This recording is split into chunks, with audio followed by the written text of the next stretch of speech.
ದಕ್ಷಿಣ ಕನ್ನಡ ಜಿಲ್ಲಾ ಬಿಜೆಪಿ ವತಿಯಿಂದ ದೇಶದಲ್ಲಿ 100 ಕೋಟಿ ಲಸಿಕೆ ನೀಡಿದ ಪ್ರಯುಕ್ತ ನಗರದ ವೆನ್ಲಾಕ್ ಆಸ್ಪತ್ರೆಯಲ್ಲಿ ಜಿಲ್ಲಾ ವೈದ್ಯಾಧಿಕಾರಿಗಳಿಗೆ ಅಭಿನಂದಿಸುವ ಕಾರ್ಯಕ್ರಮ ನಡೆಯಿತು.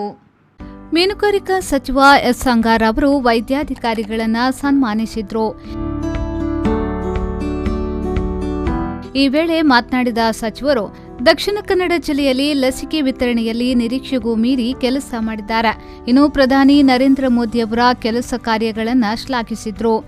ಈ ವ್ಯಾಕ್ಸಿನೇಷನ್ ಕೊಡಬೇಕಾದ್ರೆ ಆಡಳಿತ ವ್ಯವಸ್ಥೆ ಎಲ್ಲ ರೀತಿಯ ವ್ಯವಸ್ಥೆಯನ್ನು ಮಾಡಬಹುದು.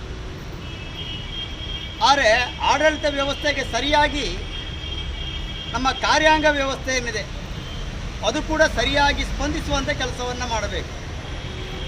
ಆಗ ಆಡಳಿತ ವ್ಯವಸ್ಥೆಯ ಏನು ಉದ್ದೇಶ, ಏನು ಗುರಿ ಇದೆ ಅದು ಕಾರ್ಯಾಂಗದ ಮೂಲಕ ಅದನ್ನು ಸಾಧನೆ ಮಾಡಲಿಕ್ಕೆ ಸಾಧ್ಯ. ಅದಕ್ಕಾಗಿ ನಾನು ಮೊಟ್ಟ ಮೊದಲಾಗಿ ರಾಜ್ಯ ಸರ್ಕಾರದ ಒಂದು ಆಡಳಿತ ವ್ಯವಸ್ಥೆ, ಕೇಂದ್ರ ಸರ್ಕಾರದ ನರೇಂದ್ರ ಮೋದಿಯವರು ಮತ್ತು ಕೇಂದ್ರ ಸರ್ಕಾರದ ಆಡಳಿತ ವ್ಯವಸ್ಥೆ, ಅದೇ ರಾಜ್ಯದಲ್ಲಿರ್ತಕ್ಕಂಥ ಮಾಜಿ ಮುಖ್ಯಮಂತ್ರಿಗಳಾಗಿರ್ತಕ್ಕಂಥ BS ಯಡಿಯೂರಪ್ಪ ಮತ್ತು ಅದೇ ರೀತಿಯಲ್ಲಿ ಈಗಿನ ಹಾಲಿ ಮುಖ್ಯಮಂತ್ರಿಗಳಾಗಿರ್ತಕ್ಕಂಥ ಬಸವರಾಜ ಬೊಮ್ಮಾಯಿಯವರು, ಆರೋಗ್ಯ ಸಚಿವರಾಗಿರ್ತಕ್ಕಂಥ ಸನ್ಮಾನ್ಯ ಡಾಕ್ಟರ್ ಸುಧಾಕರ್ ಅವರು, ಅದೇ ರೀತಿಯಲ್ಲಿ ರಾಜ್ಯಾಧ್ಯಕ್ಷರಾಗಿರ್ತಕ್ಕಂಥ ಕ್ಷೇತ್ರದ ಲೋಕಸಭಾ ಸದಸ್ಯರಾಗಿರ್ತಕ್ಕಂಥ ನಳಿನ್ ಕುಮಾರ್ ಅವರಿಗೆ ನಾನು ಮೊಟ್ಟ ಮೊದಲಾಗಿ ಅಭಿನಂದನೆ ಕೂಡ ಈ ಸಂದರ್ಭದಲ್ಲಿ ಸಲ್ಲಿಸುತ್ತೇನೆ. ತದಬಳಿಕ ಮಾತನಾಡಿದ ಬಿಜೆಪಿ ಜಿಲ್ಲಾಧ್ಯಕ್ಷ ಸುದರ್ಶನ್ ಮೂಡಬಿದ್ರಿ ಅವರು, ಕೋವಿಡ್ ನಿಯಂತ್ರಿಸುವ ಸಲುವಾಗಿ ನಿಸ್ವಾರ್ಥ ಮನೋಭಾವನೆಯಿಂದ ಕೆಲಸ ಮಾಡಿದ ಹಿನ್ನೆಲೆಯಲ್ಲಿ ಕೋವಿಡ್ನಿಂದ ಗೆದ್ದು ನಿಂತಿದ್ದೇವೆ. ಇನ್ನು ಲಸಿಕೆಯನ್ನ ಕಂಡುಹಿಡಿಯುವುದೇ ದೊಡ್ಡ ಸವಾಲಿನ ವಿಚಾರ. ಕೋವಿಡ್ ಸಾಂಕ್ರಾಮಿಕ ರೋಗಕ್ಕೆ ಪರಿಪೂರ್ಣ ಲಸಿಕೆಯನ್ನ ಕಂಡುಹಿಡಿಯುವ ನಿಟ್ಟಿನಲ್ಲಿ ಪ್ರಾಮಾಣಿಕ ಕೆಲಸವನ್ನ ನರೇಂದ್ರ ಮೋದಿ ಅವರು ಮಾಡಿದ್ದಾರೆ ಎಂದು ಹೇಳಿದರು. ಜಗತ್ತೇ ತತ್ತರಿಸಿದಂಥ ಸಂದರ್ಭದಲ್ಲಿ, ಇಡೀ ಜಗತ್ತೇ ತಲೆದಗ್ಗಿಸಿದಂಥ ಸಂದರ್ಭದಲ್ಲಿ ಭಾರತ ಇವತ್ತು ತಲೆ ಎತ್ತಿ ನಿಂತಿದೆ.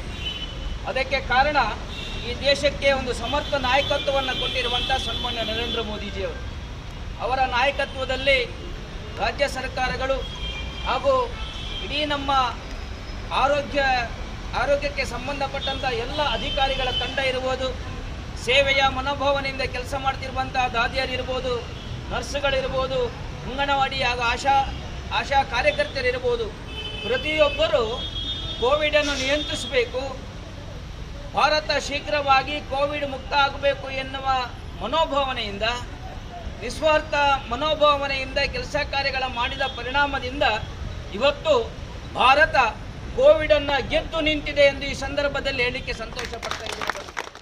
ಈ ವೇಳೆ ಮೂಡಾ ಅಧ್ಯಕ್ಷ ರವಿಶಂಕರ್ ಮಿಜಾರ್, ಮೀನುಗಾರಿಕಾ ನಿಗಮದ ಅಧ್ಯಕ್ಷ ನಿತಿನ್ ಕುಮಾರ್, ಬಿಜೆಪಿ ಮುಖಂಡರಾದ ರಾಮದಾಸ್ ಬಂಟ್ವಾಳ್, ವಿಜಯ್ ಕುಮಾರ್ ಶೆಟ್ಟಿ, ಕಸ್ತೂರಿ ಪಂಚ, ಜಿಲ್ಲಾ ಆರೋಗ್ಯ ಅಧಿಕಾರಿ ಡಾಕ್ಟರ್ ಕಿಶೋರ್ ಕುಮಾರ್, ವೆನ್ಲಾಕ್ ಆಸ್ಪತ್ರೆಯ ವೈದ್ಯಕೀಯ ಅಧೀಕ್ಷಕರಾದ ಡಾಕ್ಟರ್ ಸದಾಶಿವ ಶಾನ್ಭೋಗ್, ಜಿಲ್ಲಾ ನೋಡಲ್ ಅಧಿಕಾರಿ ಡಾಕ್ಟರ್ ರಾಜೇಶ್, ಸಹಾಯಕ ನೋಡಲ್ ಅಧಿಕಾರಿ ಡಾಕ್ಟರ್ ರುಕ್ಮಿಣಿ, ಮಂಗಳೂರು ತಾಲೂಕು ಆರೋಗ್ಯ ಅಧಿಕಾರಿ ಡಾಕ್ಟರ್ ಸುಜಯ ಭಂಡಾರಿ ಸೇರಿದಂತೆ ಬಿಜೆಪಿಯ ಹಲವು ಮಂದಿ ಮುಖಂಡರು ಪಾಲ್ಗೊಂಡಿದ್ದರು. ನಾಗೇಶ್ ಕಾಬೂರು, ವಿ4 ನ್ಯೂಸ್, ಮಂಗಳೂರು.